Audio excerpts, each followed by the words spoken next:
हम लोगों ने जो अगले वीडियो तक बात की थी, हम लोगों ने जैन साहित्य तक बात कर ली थी कि जैन साहित्य का प्रमुख कवि कौन है, जैन साहित्य की समय सीमा, जैन साहित्य की विशेषताएं। जो हम लोग अब बात करने जा रहे हैं, रासो साहित्य के बारे में बात करने जा रहे हैं। अब जो हम जानेंगे रासो साहित्य की समय सीमा क्या थी, तो हम बताएंगे 13वीं से 14वीं शताब्दी के बीच थी। कोई किसी किसी किताब में लिखा रहता है कि जो रासो साहित्य की समय सीमा 12वीं से 14वीं शताब्दी के बीच में है। जो जो रासो शब्द बना है वो किससे बना है?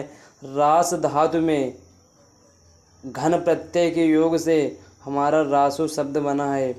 ये राजाश्रित काव्य के अंतर्गत आता है। हमने आपको पहले ही बताया था कि जो आदिकालीन साहित्य था वो 3 भागों में बांटा गया था, धर्माश्रित, लोकाश्रित, राजाश्रित।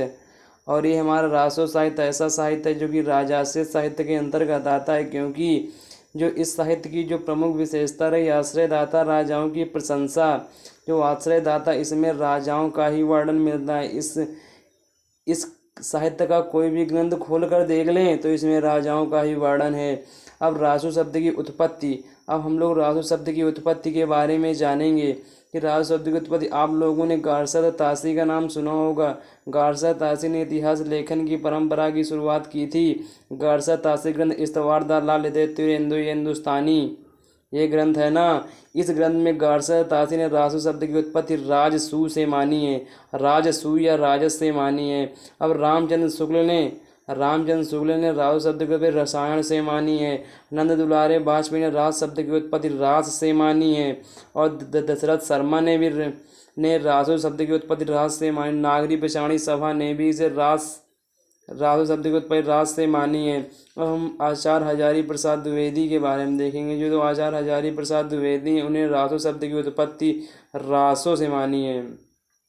रासो मतलब कि जो रासो शब्द की उत्पत्ति है वो ऐसे, पहले उन्होंने कहा रासक, फिर रासा, फिर रासा, फिर रासो।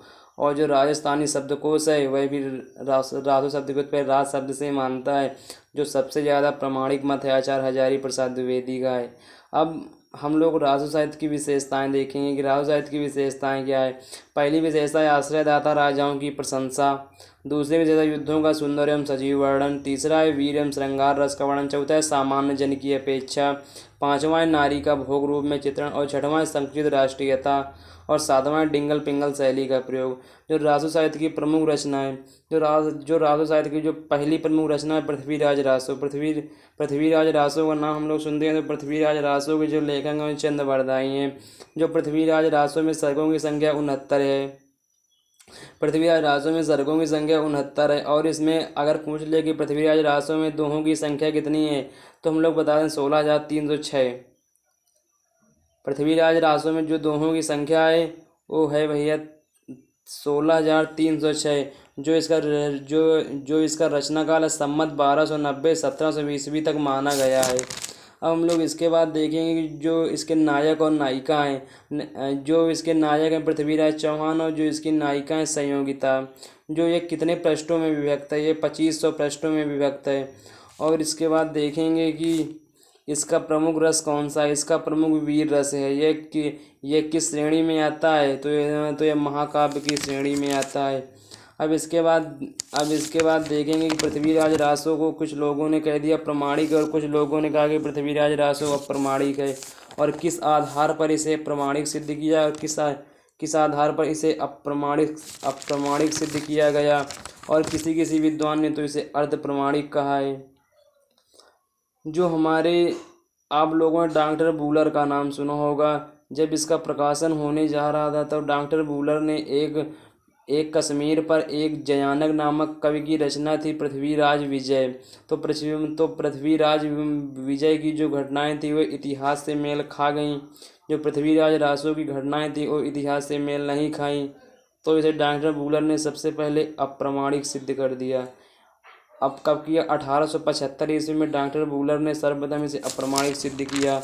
अब इसके बाद देखेंगे कि इसके जैसे ही बूलर ने अप्रमाणिक सिद्ध किया तो भैया वैसे रामचंद्र शुक्ल ने इसे जाली ग्रंथ बता दिया। अब इसे देखेंगे कि अप्रामाणिक किसने कहा है। जो इसमें को अप्रामाणिक कहने वाले पहले हैं डॉक्टर बूलर हैं, दूसरे हैं गौरी शंकर हीराचंद ओझा, तीसरे हैं मुरारी दान, चौथे हैं देवी प्रसाद, पाँचवें रामचंद्र शुक्ल और छठवें हैं मोतीलाल मेनारिया और सातवें हैं कवि राजा श्यामल दास और आठवें हैं दशरथ शर्मा और नवें हीराचंद ओझा। अब इसके बाद जानेंगे कि इसे अर्ध प्रमाणिक किसने कहा। तो अर्ध प्रमाणिक इसे कहा है अगरचंद नाहटा, मुनिजिन, विजय हजारी प्रसाद द्विवेदी, सुनीत कुमार चटर्जी। और पृथ्वीराज रासो को प्रमाणिक किसने माना है। तो बाबू श्याम सुंदर दास ने इसे प्रमाणिक कहा है, मोहनलाल विश्वनाथ पांडे ने भी इसे प्रमाणिक कहा है, मिश्र बंधुओं ने इसे प्रमाणिक कहा है, कर्नल जेम्स टॉड ने भी इसे प्रमाणिक कहा है, अयोध्या सिंह उपाध्याय हरिओल ने भी इसे प्रमाणिक कहा है, श्याम सुंदर दास तो बता ही चुके, और बाबू गुलाब राय ने भी इसे अप्रमाणिक कहा है। जो हम लोग जानेंगे कि अब इसके बाद हम लोगों ने रासो साहित्य के बारे में सब कुछ जान लिया। अब जो नरोत्तम अब आचार्य हजारी प्रसाद द्विवेदी ने इसे सुख सुखी संवाद कहकर पुकारा है। आचार्य हजारी प्रसाद द्विवेदी ने इसे सुख सुखी संवाद कहकर पुकारा है। हम आप लोगों को एक प्रश्न करने को देते हैं कि जिस प्रकार आचार्य हजारी प्रसाद द्विवेदी ने पृथ्वीराज रासो को सुख सुखी संवाद कहकर पुकारा है, ठीक उसी प्रकार भृग भृगी संवाद के नाम से किस रचना को जाना जाता है। यह प्रश्न आप लोग कमेंट बॉक्स में लिख के बताएंगे कि भृग भृगी संवाद के नाम से किस रचना को जाना जाता है। इतना ही बता दे रहे हैं कि जो भृग भृगी संवाद के नाम से विद्यापति की रचना को जाना जाता है। तो आप लोग इतना तो बता सकते हैं कि भृग भृगी संवाद के नाम से किस रचना को जाना जाता है। धन्यवाद। आज का वीडियो इतना ही पर्याप्त है।